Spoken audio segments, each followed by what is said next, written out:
नमस्कार। पक्ष विपक्ष में आप सभी का स्वागत है। मैं हूं आपके साथ नलिनी सिंह पालीवाल। बिहार के चुनावी जंग में राहुल तेजस्वी की जोड़ी ने भागलपुर में हुकार भरी। शनिवार को भागलपुर के सैंडिस कंपाउंड मैदान में राहुल और तेजस्वी ने कांग्रेस प्रत्याशी अजीत शर्मा के समर्थन में आयोजित जनसभा को संबोधित किया।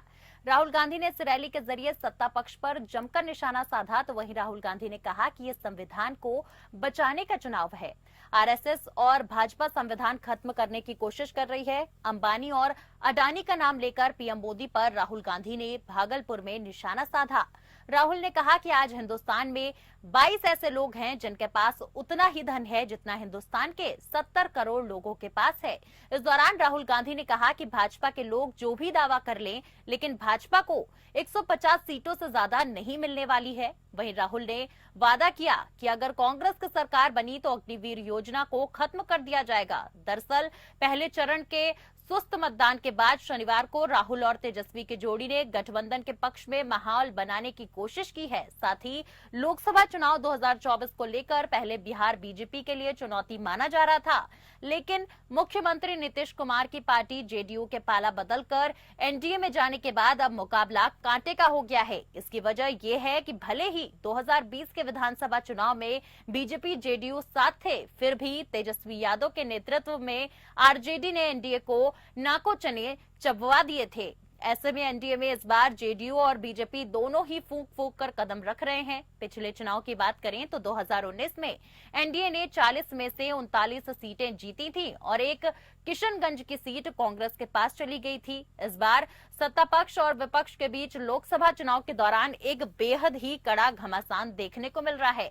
बता दें कि लालू यादव ने आरजेडी के पारंपरिक मुस्लिम यादव यानी कि एमवाई वोट से आगे बढ़कर बाप यानी कि बहुजन, अगड़ा, आधी आबादी और गरीब तक विस्तार की है। इसके चलते इस बार इंडिया गठबंधन माई बाप के फॉर्मूले पर चुनाव में उतरा है। वहीं आरजेडी ने 1 दर्जन से अधिक सीटें चुनी है, जहां उसे सामाजिक संयोजन और उम्मीदवारों की पसंद के कारण कांटे की टक्कर की उम्मीद है, जबकि पार्टी को सारण सीट पर कड़ी टक्कर की उम्मीद भी है, जहां से उसने लालू की दूसरी बेटी रोहिणी आचार्य को मैदान में उतारा है। वहीं एनडीए को लेकर खास बात यह है कि उसने अपने पिछली बार जीते प्रत्याशियों को ही मैदान में उतारा है और ज्यादा प्रयोग से बचाव किया है।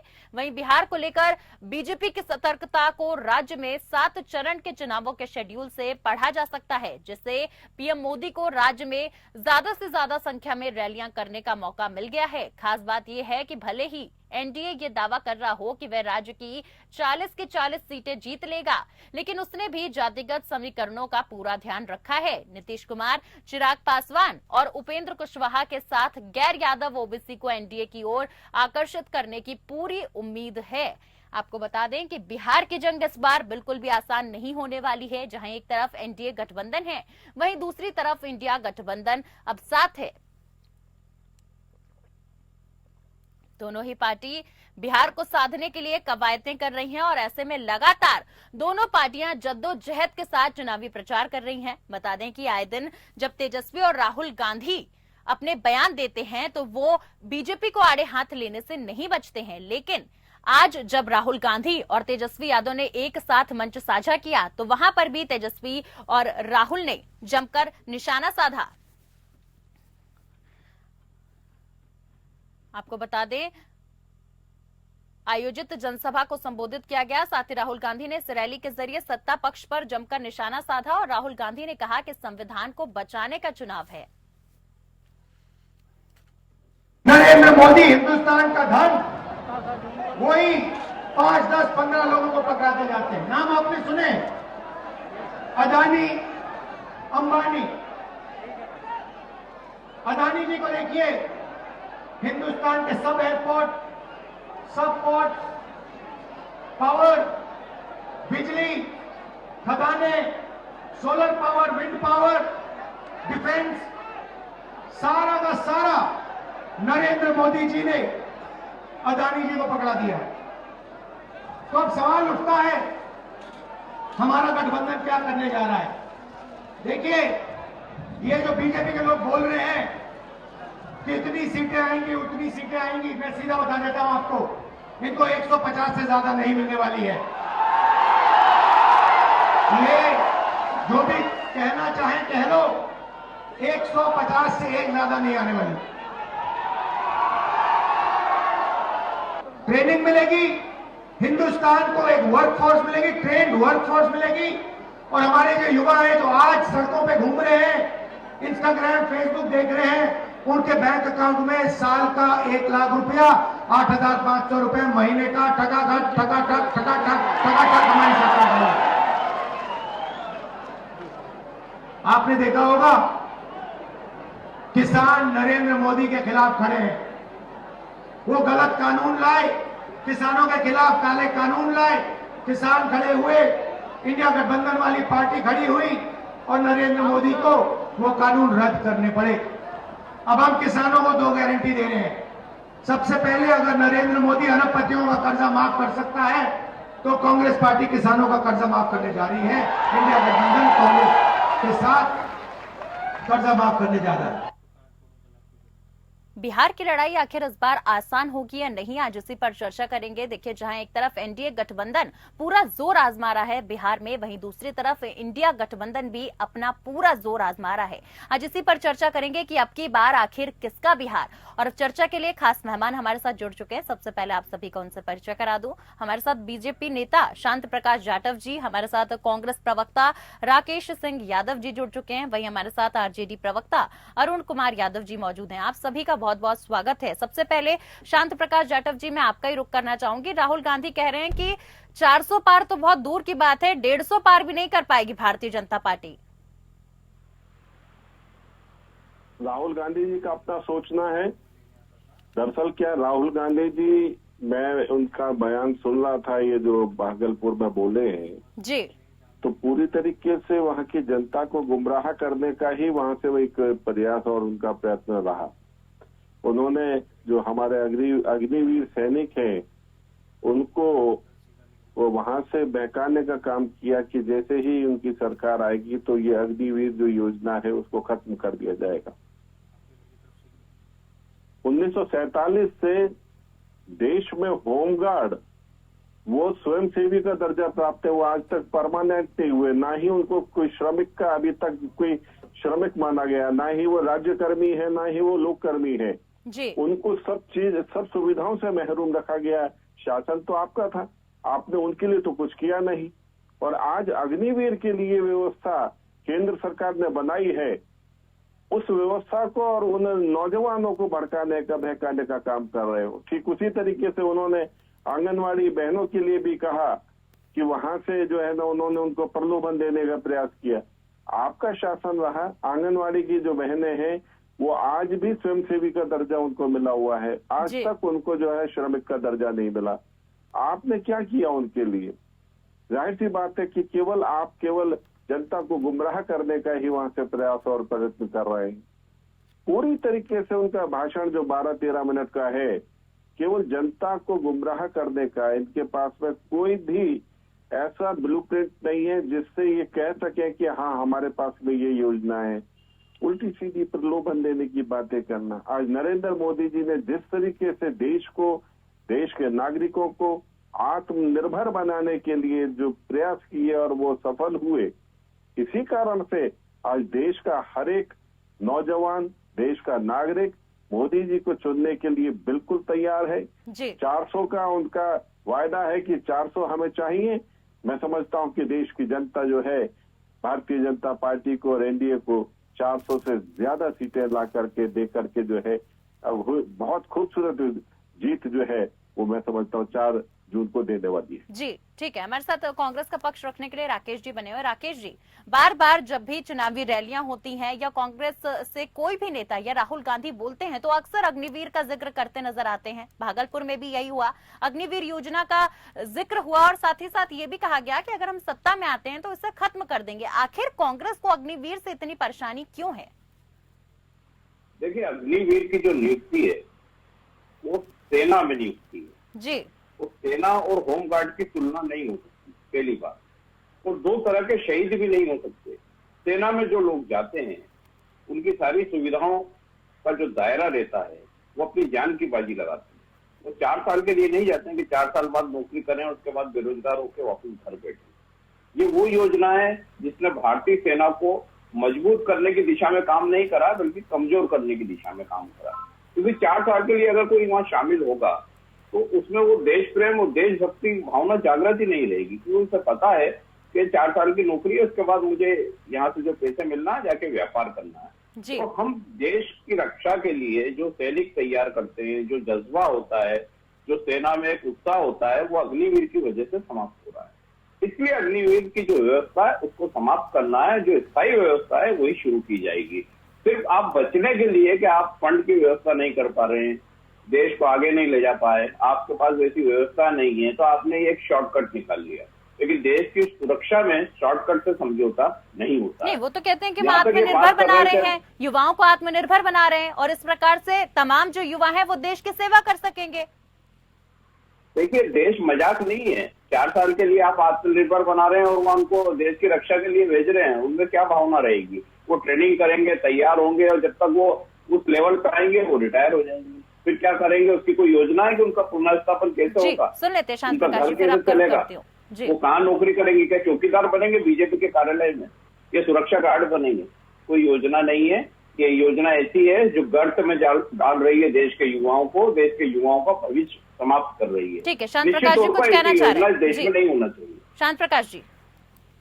देखिए, हमारे जो कांग्रेस के प्रवक्ता हैं, इन्होंने अभी जिस प्रकार से होमगार्ड का अपमान किया है, इन्होंने होमगार्ड के लिए जिस तरीके का शब्द इस्तेमाल किया है, सबके अधिकार क्षेत्र अलग होते हैं। सिक्योरिटी गार्ड की तुलना आप होमगार्ड से नहीं कर सकते, होमगार्ड की सेना से नहीं कर सकते हैं, वो पुलिस की तुलना सेना से नहीं होती है ना। जरा अपने शब्दों पर ध्यान दीजिए। सुरक्षा मान सम्मान वहाँ होता है, अधिकार होता है। आपने सेना का अपमान करा, अग्निवीर योजना लाके आपने देश के युवाओं का अपमान करा, उनका पूरा शोषण किया, उनका भविष्य बर्बाद किया, वो चीज तो सामने आएगी देश के। ठीक है, इसी का जवाब ले लेते हैं। शांत प्रकाश जी, युवाओं के भविष्य से खिलवाड़ हुआ भारतीय जनता पार्टी की सरकार में। जो सीमा पर सुरक्षा करती है, होमगार्ड उनके कांधे से कांधा मिला करके उनको सहयोग करते हैं, उन्हें भी पूरी सुरक्षा ट्रेनिंग दी जाती है।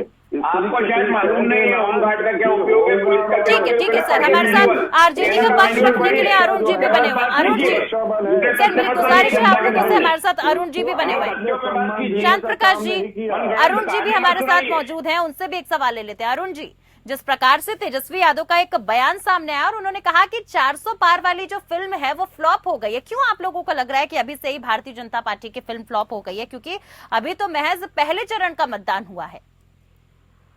देखिए, ऐसा है कि आपने देखा पूरे देश में 102 लोकसभा क्षेत्र में प्रथम चरण में मतदान हुए जी, और जिस तरीके से भारतीय जनता पार्टी के खिलाफ मतदाताओं का आक्रोश दिखा हर जगह, और आप बिहार की ही बात कर लें, 4 क्षेत्रों में हुआ और चारों क्षेत्र में करीब करीब हम लोगों ने बूथ वाइज जो वहां से फीडबैक लेने का काम किया, कार्यकर्ताओं के माध्यम से, आम मतदाताओं के माध्यम से।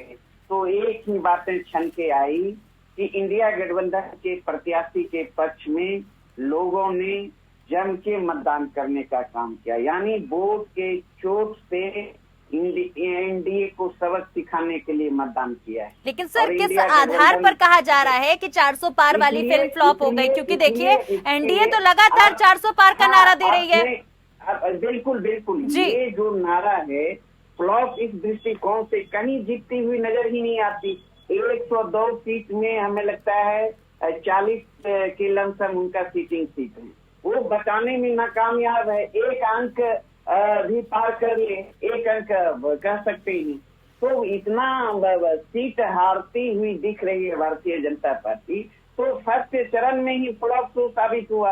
400 की कल्पना करते हैं, 400 तो सही। हमारे आदरणीय नेता कांग्रेस आई के राहुल गांधी जी ने आज कहा कि 150 पार हो जाए तो काफी है भारतीय जनता पार्टी। इसलिए क्योंकि पूरे देश में, बिहार तो खास करके तेजस्वी में है ही, तेजस्वी लहर है ही, महागठबंधन के जो समर्थित उम्मीदवार हैं, चाहे राष्ट्रीय जनता दल के हों, चाहे कांग्रेस आई के, चाहे वामपंथी के, उसके पक्ष में एक लहर चल रहा है। क्योंकि इसलिए कि 17 साल बिहार में एनडीए की सरकार 17 सालों से है, 10 साल में पिछले 10 साल से केंद्र में भारतीय जनता पार्टी की सरकार, दोनों सरकारों ने बिहार की जनता को, देश की जनता को ठगने का काम किया। जिस तरीके से उन्होंने 2014 में जो भी वादे किए थे भारतीय जनता पार्टी ने, नरेंद्र मोदी जी ने एक भी वादा पूरा करने का काम नहीं किया। बिहार के साथ भी छल करने का काम किया। बिहार को विशेष राज्य की दर्जा देने की बात कही थी, चाहे चंपारण में बंद पड़ी। नहीं तो सर एक सवाल ये उठता है कि चुनाव से पहले ही आप लोगों को भी क्यों बिहार को विशेष राज्य देने के दर्जे की बात सामने आती है? उससे पहले आप लोग जिक्र नहीं करते हैं, चाहे आपके गठबंधन के साथ ही हो। सुन लीजिए, आप जानकारी जुटा लीजिए, ये पुराना डिमांड है बिहार का, बहुत प्रतीक्षित मांग है। और 2014 में खुद प्रधानमंत्री जी ने पूर्णिया के एक सभा में कहा था कि हमारी सरकार बनेगी तो हम विशेष राज्य का दर्जा बिहार को देंगे। लेकिन 10 साल बाद भी वो जो मांग ठंडे बस्ते में है, पटना यूनिवर्सिटी को केंद्रीय विश्वविद्यालय का दर्जा नहीं मिला। उसके बाद 17 महीने में महागठबंधन की सरकार में रहते हुए तेजस्वी यादव जी ने जनता से जुड़े जो सवाल थे, खास करके उन्होंने जो बिहार के नौजवानों से प्रोमिस किया था कि हमारी सरकार बनेगी तो 10 लाख नौजवानों को नौकरी देने का काम करेंगे। आपने देखा महागठबंधन की सरकार बनी, हम उस सरकार में थे। नीतीश जी भारतीय जनता पार्टी से अलग होकर बिहार में 9 अगस्त 2022 को सरकार बनाने का काम किया और 17 महीना जो महागठबंधन की सरकार रही, उस सरकार में तेजस्वी यादव जी का प्रण जो था 5 लाख सरकारी नौकरी देने का काम किया। ठीक है। इसी पर शांत प्रकाश जी की प्रतिक्रिया ले लेते हैं। का काम किया जी, शांत प्रकाश जी करने का काम। देखिए, राहुल गांधी का भी एक ऐसा ही बयान सामने आया जिसमें उन्होंने कहा कि मोदी ने देश को बेरोजगारी का सेंटर बना दिया है। शांत प्रकाश जी, देखिए, मैंने कहा ना कि राहुल गांधी जी कुछ भी बोल सकते हैं और बाद में उस बात को कह करके वो कर सकते हैं। राहुल गांधी जी के, मुझे नहीं लगता कि राहुल गांधी जी को इस चीज का नॉलेज भी है कि नौकरियों को किस तरीके से और कहां पर वो देने वाले हैं। अभी इन्होंने घोषणाएं की कि हम सरकार में आएंगे तो महिलाओं की पहले तो इन्होंने घोषणा कर दी कि देश की सभी महिलाओं को 1-1 लाख रुपया देंगे। अब ये भागलपुर के भाषण में कह रहे हैं कि कुछ महिलाओं की लिस्ट बनाएंगे और उन महिलाओं को जो है वो 1-1 लाख रुपया उनके अकाउंट में डालेंगे। इनफैक्ट क्या है कि ना तो इनके जो नीति निर्धारक है उन्हें ये मालूम कि हमें करना क्या है और कह करके भाग जाना है, क्योंकि ये मालूम है इनको नहीं। लेकिन कांग्रेस तो कह रही है ना कि कांग्रेस के दुश्मन भारतीय जनता पार्टी नहीं, कांग्रेस के दुश्मन बेरोजगारी है। कांग्रेस खुलकर कह रही है, राहुल गांधी भी कह रहे हैं कि हमारी दुश्मन बेरोजगारी, अगर हम आएंगे तो रोजगार देंगे। देखिए, हम रोजगार नहीं बल्कि जितने भी देश के नागरिक हैं उनको आत्मनिर्भर बना रहे हैं। उनके नहीं तो सर, रोजगार नहीं देंगे तो आत्मनिर्भर कैसे बनाएंगे? शांत प्रकाश जी, अगर रोजगार नहीं देंगे युवाओं को तो आत्मनिर्भर कैसे बनाएंगे? उस आत्मनिर्भर की डेफिनेशन में जानना जरूर चाहूंगी सर। मोदी जी ने कहा ना कि हम नौजवान हैं उनको स्किल की ट्रेनिंग देना, वो व्यापार करें, अपना व्यापार करें, उसके लिए पैसा मुहैया कराना। पहले 10 लाख रुपया दिया जाता था, अब उनको वो पैसा बढ़ा करके हम आने वाले राकेश जी कह रहे हैं कि हम युवाओं को आत्मनिर्भर बनाएंगे, रोजगार की बात बाद में करेंगे लेकिन आत्मनिर्भर पहले बनाएंगे। देखिए, नुक्कड़ सभा में जो भाषण देते हैं वो दे रहे हैं, इनके पास कोई आंकड़े नहीं है। 10 लाख की जो बात कर रहे हैं, कितने युवाओं को दिए, कितने युवाओं ने व्यापार किया, सब लोग कर्जदार हो गए, जिनको दिए मुद्रा लोन, जिनको दिया उनके घर के आगे गुंडे खड़े रहते हैं वसूलने के लिए महिलाओं के घर के आगे। ये हालत है पूरे देश की। जिनको लोन दिया वो डिफाल्टर हो गए, वो पैसा नहीं है। शांत प्रकाश जी, अब आपसे जब महंगाई पे सवाल पूछा जाता है तो आप लोग इधर उधर की बात करते हैं। रोजगार पर सवाल पूछा गया तो आप कह रहे हैं कि हम आत्मनिर्भर बनाएंगे, रोजगार। देखिए, कांग्रेस पार्टी तो आंकड़े दे रही है ना सर, कह रही है हम 10 लाख युवाओं को रोजगार देंगे। आपके आंकड़े कहाँ हैं? जी, हर हाल में देगा। कांग्रेस में सवाल उठा रहे थे, कांग्रेस कैसे नौकरी देगी?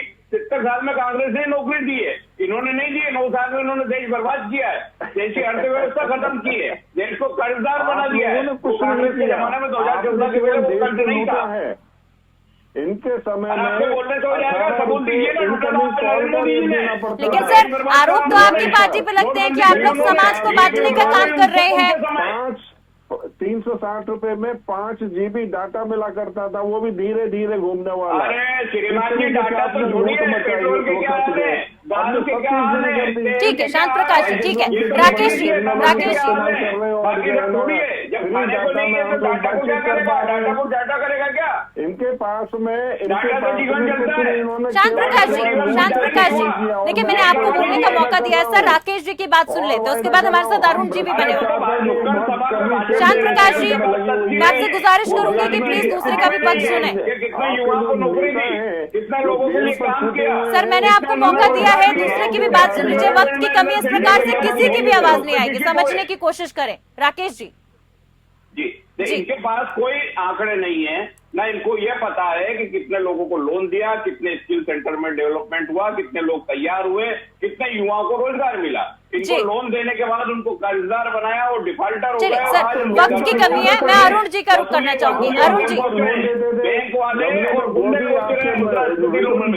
अरुण जी ठीक है सर, मैंने आप लोगों को मौका दिया, हमारे साथ अरुण जी भी बने। अरुण जी, अब तो नीतीश का भी साथ एनडीए को मिल चुका है, तो ऐसे में क्या बिहार में आप लोगों की मुसीबत बढ़ेगी? सर मेरी गुजारिश है आप लोगों से। शांत प्रकाश जी प्लीज, मैंने आपको मौका दिया है सर। अरुण जी, अब तो नीतीश का साथ भी एनडीए को मिल चुका है बिहार में, तो क्या आपकी मुश्किलें बढ़ेंगी? क्योंकि देखिए तेजस्वी कह रहे हैं कि अभी तक जिन 5 सीटों पर चुनाव हुआ है उस पर इंडी गठबंधन ही आ रहा है।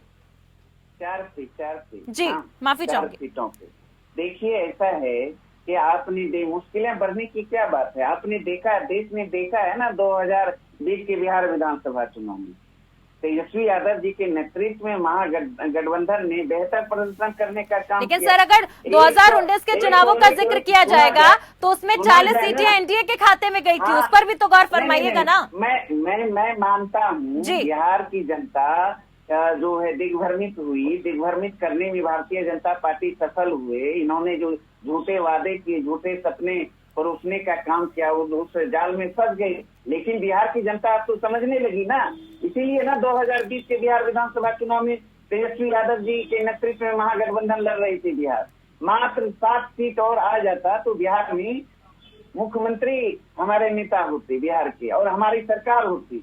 12 लाख सिर्फ ओनली 12,000 वोट कम आया महागठबंधन को।